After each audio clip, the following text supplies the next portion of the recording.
Salut à tous, bienvenue sur Easy Hardware. On se retrouve aujourd'hui pour la vidéo d'installation Windows qui fait suite à la vidéo que je vous avais faite. Donc c'était sur les 5 premières choses à faire quand vous avez votre nouveau PC. Donc je vais vous la mettre en fiche là tout de suite. Là vous allez la retrouver en haut si vous souhaitez retrouver la vidéo.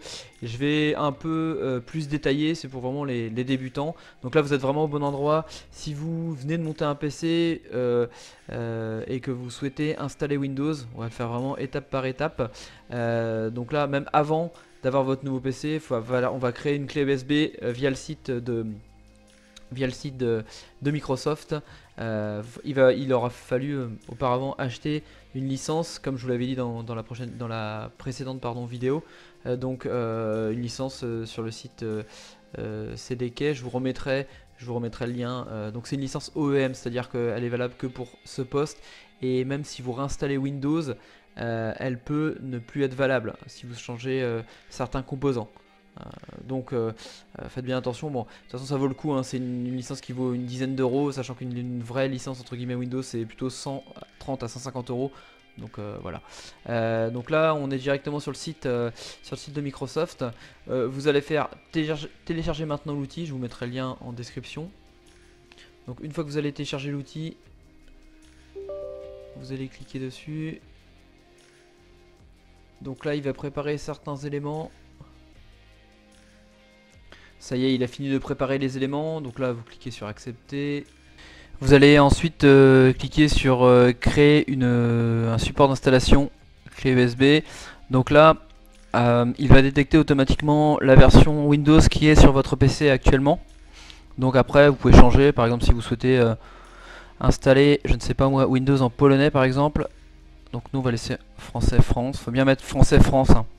C'est important parce que Canada, il peut y avoir des choses, des éléments de langage qui peuvent changer. Ensuite là vous pouvez choisir la version, donc Windows 10. Et après donc 32 bits ou 64 bits, si vous pouvez mettre les deux si vous souhaitez que le support USB soit compatible pour les deux. Donc on va faire nous 64 bits.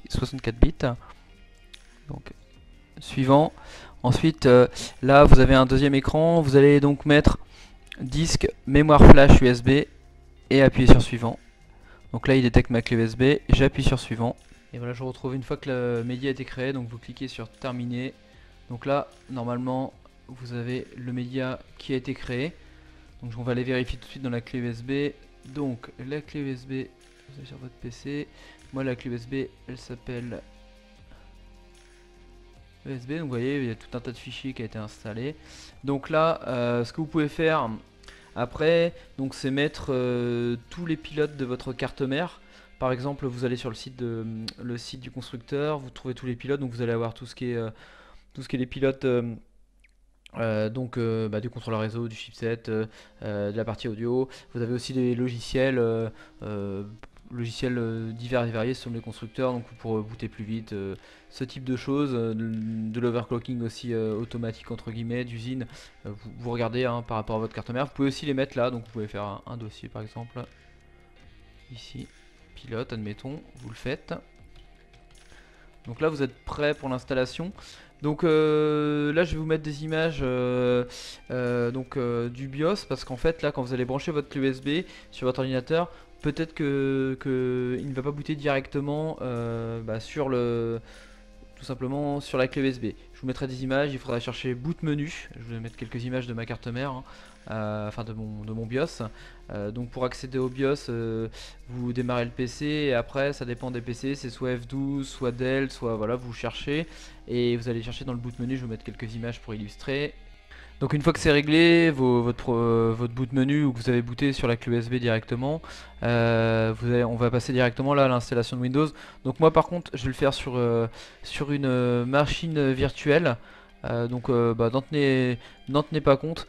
Moi je le fais sur une machine virtuelle tout simplement parce que je ne peux pas moi installer Windows en fait, tout simplement je vais pas installer Windows alors que j'ai jamais installé. Donc moi il va booter là directement sur le Windows. Ça va être les mêmes écrans que vous allez avoir. Donc là vous allez mettre la clé, ça va booter sur la clé USB. Donc là vous allez arriver directement à ça. Donc là après vous choisissez votre langue, hein.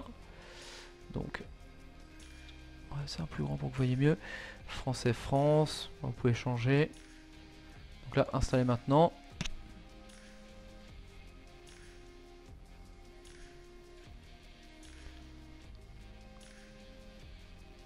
Donc là, moi je boot depuis. Donc là, moi je boot depuis un ISO, donc ça ira un peu plus vite pour vous, parce que sur la clé USB ça va être un petit peu plus rapide. Donc là, vous allez renseigner la clé que vous avez mis, que vous avez acheté quand vous avez acheté Windows. Donc si vous ne l'avez pas, vous pouvez continuer hein, en cliquant sur je n'ai pas de clé, vous pourrez la modifier après l'installation. Il n'y a pas du tout de souci là-dessus. Donc moi je vais prendre l'exemple. Ouais, le mieux c'est quand même de mettre, vous mettez la clé que vous avez achetée là sur le site que je vous ai mis en lien, en fiche en début de vidéo. Je vous la remets en fiche, la vidéo là. Vous pouvez trouver le lien en haut de la vidéo tout de suite. Et donc, vous cliquez sur je n'ai pas de clé. Donc après, il vous demande la version. Donc, après, vous pouvez prendre la version famille. Le mieux, c'est de prendre la version professionnelle. Parce que vous avez accès à plus de choses au niveau de l'administration. Donc, prenez la version professionnelle, ça ne coûte rien. Donc là, vous cliquez sur suivant. Alors là, bon, je sais pas, on va pas lire toutes les termes du contrat de licence. On va cliquer directement sur accepter. On va quand même descendre jusqu'en bas. Hop. Si vous voulez vous amuser à les lire, faites-le.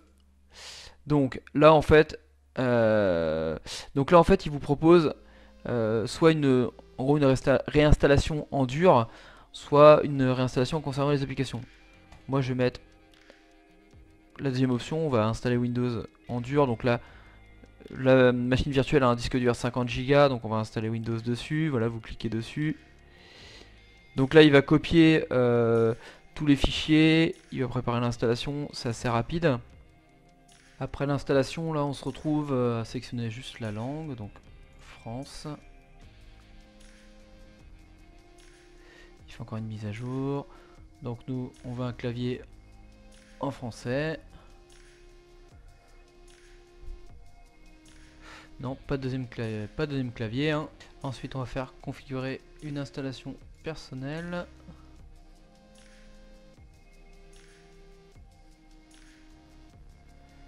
Alors là, je vous conseille de ne pas se connecter avec ce compte Microsoft. Parce qu'en fait, vous n'êtes pas obligé, sinon vous allez être obligé à chaque fois de vous connecter avec ce compte. Il y a certaines fonctions, notamment l'App Store de Microsoft qui est obligatoire. Donc moi je vous conseille de, si jamais vous devez utiliser l'App Store, vous créerez un compte et vous n'utiliserez l'App Store, le compte, que pour vous connecter au store de Microsoft. Donc vous faites compte hors connexion. Là il nous relance pour le compte encore Microsoft, il essaye, il veut absolument. Donc là on va cliquer sur expérience limitée.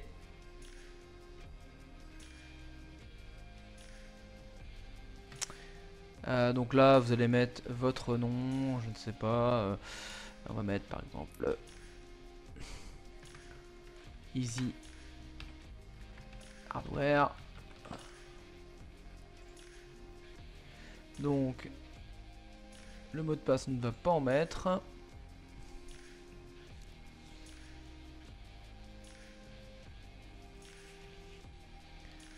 Alors donc là, c'est important hein. Si vous utilisez la chronologie, donc là moi la chronologie pour changer d'appareil. Ah non, nous on n'a pas, j'ai pas d'autre chose de Microsoft, donc on va venir cliquer sur non.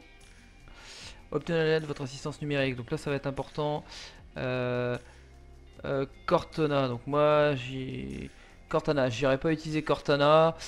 C'est tout ce qui est l'assistant vocal de Microsoft, je crois. Ouais, c'est ça. En plus, ils veulent collecter votre historique de localisation, vos contacts. C'est un peu intrusif, selon moi. Je vous conseille de faire refuser.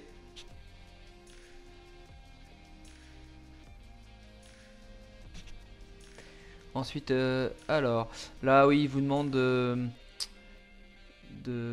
configurer la reconnaissance vocale, encore une fois.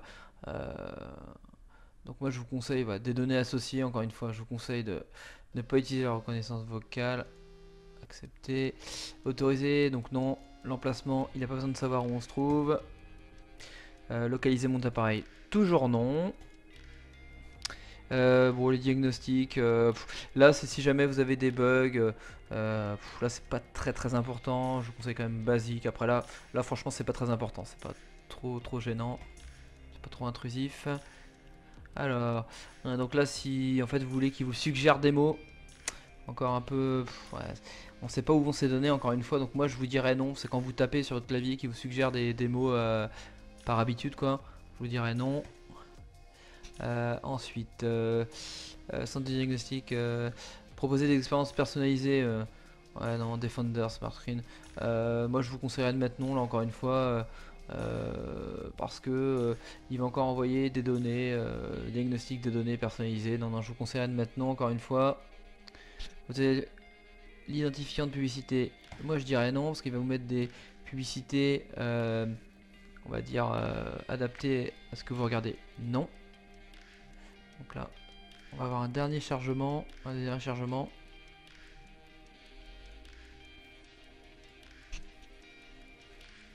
Voilà, là il configure, il a quasiment fini la configuration. Voilà, on arrive à la fin de l'installation. Donc là, je vous remets encore une fois la fiche des 5 premières choses à faire quand vous avez un PC. Donc là, vous allez aller installer les pilotes de votre configuration. Sûrement un système pour aller sur internet type Google Chrome, parce que Internet Explorer c'est vraiment pas super. Voilà, ce type de choses. Éventuellement quelque chose pour lire les vidéos, une dernière chose pour des IP des fichiers. J'espère que cette installation complète aura pu vous aider. Si vous avez la moindre question, n'hésitez pas à la mettre en commentaire, j'y répondrai hein, sans souci.